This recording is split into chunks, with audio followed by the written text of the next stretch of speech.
মানে 10 লাখ টাকা আয় করতে চান? কাহিনী কি বস, কিছু টানছেন মনে হয়।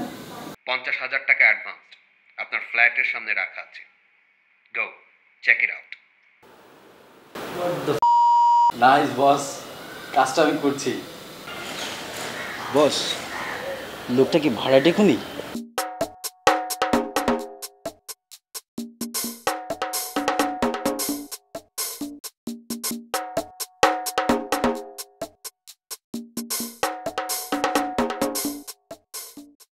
আরো 10 লাখ টাকা দেন, ইনফরমেশন পাবেন।